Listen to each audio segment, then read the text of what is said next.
I don't want to be seen as a hater, the thought just doesn't sit well with me, especially because my channel is so new I can still try to shape it at least. I want to be the guy that sheds light on the better sides of this medium, because it's so easy to drown in all of the rage bait. This doesn't mean that I want to be the brightly colored, only joyful thoughts allowed kind of guy that you see over on YouTube Kids. What is going on over there? What I wanted to say is that I do not want to constantly hate, for example on Ubisoft. Basically 100% of my videos contain hits towards them. Yes, I know I only uploaded 2 videos up until now, but please leave me alone, the statistics do not lie.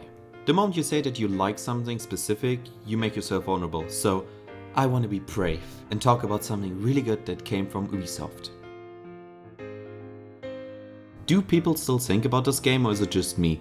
Because I just looked up the game on YouTube and half of the videos I found were from people that tell me how to grow wheat at home. But no.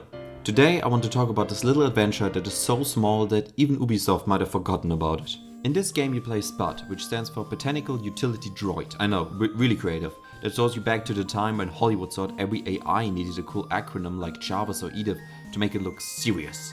And Ubisoft just said, yes, that's exactly what we're doing. Bud is really clumsy, but the longer you play the game, you get to know him. It doesn't feel like you're playing as him, it's more like you're helping out a body that cannot really walk on its own. At the beginning, your mom kicks you out, and your job is to grow this plant. Hey, that reminds me of when my mom did that to me when I was 9. I know the story is pretty bare bones, but in a world where Peach gets kidnapped every 2 weeks, I think I can let this slide. The goal is to connect this star plant to these yellow power thingies, so it can grow and you can get back to the mothership. Ah, that's why it's called Mom. I literally just got it while writing the script. And while you're on your journey, you can collect various things to upgrade your powers. But how do you get from down there all the way back up there? How do you think you will control this robot? I mean, it's a robot. Think about perfection, you can even say surgical level of precision. Imagine you are this robot controlling every little roller, every servo to the last decimal point. Have I drawn a picture in your mind? Yes? Okay, forget all that. Now imagine one of those Boston Dynamics things early in development and also completely shit-faced, and you have the controls from this game. So even though it feels completely imprecise, after a few minutes you can get the hang of it and embrace the utter chaos the controls are. And even when you need to get back up, you don't need to climb up everything, because there are these leaves that you can combo together like your Tony Hawk. I nearly reached flow state after comboing multiple leaves after another. It's just a great feeling when you finally understand how this drunk robot operates. So with all that, and because there are checkpoints, direction of you falling hundreds of meters and crashing is just joy and not depression like in other games where you need to climb something. I know, shocker. Games are supposed to be fun and not put you in therapy. Someone needs to tell that to Markiplier. I don't understand how I can be fine and totally fine, make so much progress the very first time, and then completely fuck everything up. I still love you. The art style is really good. Some might say that it's just basic low poly, but with the flat shading and the models, this game still looks pretty unique. At the end it looks a little bit like origami. The shading results in the edges being really pronounced, which is great for a game with an art style like this. So even though the basic premise is simple, it's still so unique to be special and can look really good in a lot of situations. Through the verticality and the style, this world is just interesting and fun to explore, and there were multiple times where I just stood in place and wondered at a nice view. Just look at this view! I would love to build a little camp here to go sleep with this amazing view every night. And the game is plastered with those views. When you're late into the game, you can nearly see the whole map from above, and it gave me that great feeling of yes, I achieved something. That only works because the game is built around verticality, unlike the sequel, which spread outward instead and made everything feel less meaningful. Even the sounds are weird, and I love it. I mean, listen to the sounds the trees make. I have no idea how that happened, but I have an idea. I worked for 2 weeks tirelessly for this sound. I worked through the whole Amazon to get the most realistic tree sound. Now I only need to send it to the producer. Shit. What am I gonna do? No one should ever listen to this. I'm so gonna be fired. Hey, I just want to talk to you about the new sound effect. Yes, I know. This was a mistake. I will pack my stuff. What? No, you're promoted. This is exactly what we need for the trees. Wait, what? I'm gonna put the Collectibles in the tier list because the meme is already dead for at least a year now, but I really don't care because it's a great way to list things, okay? On C tier, I'm gonna put every plant and every animal. You need to collect one of each to fill your log so you can read a little about them, because I know you guys, you love reading. I mean, that's why we play video games after all.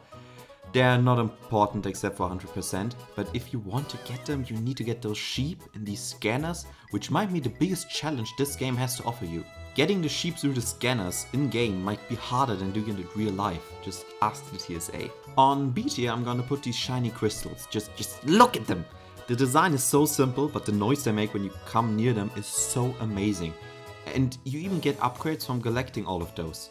The upgrades go from, you can jump now. I mean, this already differentiates me from 40% of Americans. You can unlock more camera control.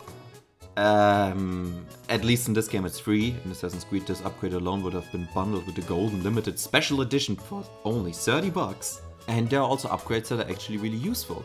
For example, these rocket boosters. Connected with the colliders, the movement gets really versatile, even with the limited moveset. The only problem with the thrusters is the runtime. Just imagine Iron Man running on 2 AA batteries. And last but not least, I'm gonna put these yellow glowing blobs, I think that's what they are, on S tier, because not only is your main objective to connect to the Slavflower? What is a Slavflower? Because not only is your main objective to connect to the Starflower to let it grow, to grow home. Oh, now I get the title. And the minigame to connect them is really fun, and it's constantly guessing if you can reach them. There's just this pure rush of endorphins that you get when you reach the island with the last bit of energy. It feels even better than gambling. I mean, you can say what you want about Ubisoft, but they really know how to put gambling in video games. Okay. While talking about growing plants that have a special shape, let me address the elephant in the room. I haven't talked about the one obvious thing, the one thing that you have been thinking about for the entire video.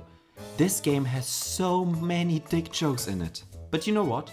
I'm an adult, so I'm not doing any of them. Which is why I'm giving you the chance to contribute to this video. Go into the comment section right now and write down your favorite joke you thought about in the last minute of this video. Put 10 seconds on the clock and have fun. Well, who's it gonna be? Who's the smartest? Who's the funniest? Prove yourself now. And the winner is, drumroll please, no one, because I have no idea what you wrote, because this is a video. So, Grow Home gives you a really entertaining yet short adventure that is niche, but if you're interested in it, I would recommend it and give 8 out of 10 points. Wait, I'm not IGN. What am I doing here? Okay, here's my real conclusion. Normally I hate these clunky controls. When I move forward, my character should walk forward. I hate this feeling of not being in control. But this game and this red robot strikes a really good balance between pure luck, where you end up, but also complete control of how to move. So you never blame the game. Especially with the upgrades like the glider or the rockets, and training over the course of the game, you start to understand how everything works and bot does exactly what you want. The world is really interesting and full of charm. It's fun to explore, and the want to see more is the driving force of going through the world. You see this waterfall and you climb it up trying to avoid the waves, and you're confronted with this beautiful cave. This is what a game is supposed to be. And here comes my problem with it. How can an open world exploration jump and run not be ported on the Switch? It was made for a game like this. Who thought that this would be a good idea? Oh, yeah, okay, I forgot, but seriously, how could they have missed that market? I mean, look at it. Now it's sad. Oh no, please don't jump. You have so many good jump and runs that are not first party like... Oh shit. But seriously, the main problem is that this game is really short. A normal 100% playthrough is around 4 hours long. But that might have been for the better. The sequel, at least on paper, is a lot longer, but it's not better, it's just more. So it felt tedious and more like work at the end. So maybe the length is just perfect for a game like this, even though it's always sad at the end to say goodbye. Which is the perfect reaction to a game in my opinion, if it leaves you hungry for more, even though more never came. So this is definitely a game worth your time if you like exploration. If you see the game in a sale, you should definitely get it if you like what you saw. But at the end of the day, this is still a Ubisoft game, which leads into my final thoughts. When you look at this game and the sequel, a weird pattern emerges. At first you make a small game with a minimal budget to test the waters. This game is made with a tiny but dedicated team that really wants this game to be good. You also don't care about profits, you just want to establish the brand. Then, after the first game is an unexpected hit, you make the team bigger, sometimes remove parts of the old team, and then, if you feel like it, fill the game with microtransactions. And with that, you change the original identity, make the game samey with everything else so it just blends in with the noise, and the sequel and the complete series can die. You can see the same story so often in the industry. The last big thing was probably Mario and Rabbids, where the first game made waves in the whole fandom because it was so unique and new that I even 100%ed it. But then the sequel came out and I didn't even notice when it came out. Maybe the problem is not that Ubisoft doesn't know how to make good games, they just don't know how to handle it when something is actually good and doesn't fit in a mold, so they try to shove it into one. You might think, why do I care? It's just a big company losing money. Well, I think it's more than that. I see the people behind it that were truly dedicated towards something special and creating something that is nearly unanimously liked, which is something truly special in today's world. And those are the people who get left behind when a franchise quietly disappears. Imagine putting your heart into something for years just for it to end up like that. I would love to live in a world where Crow Home became a known franchise because I think you could have made more out of the idea. Maybe even a weird spin-off party game like Human Fall Flat.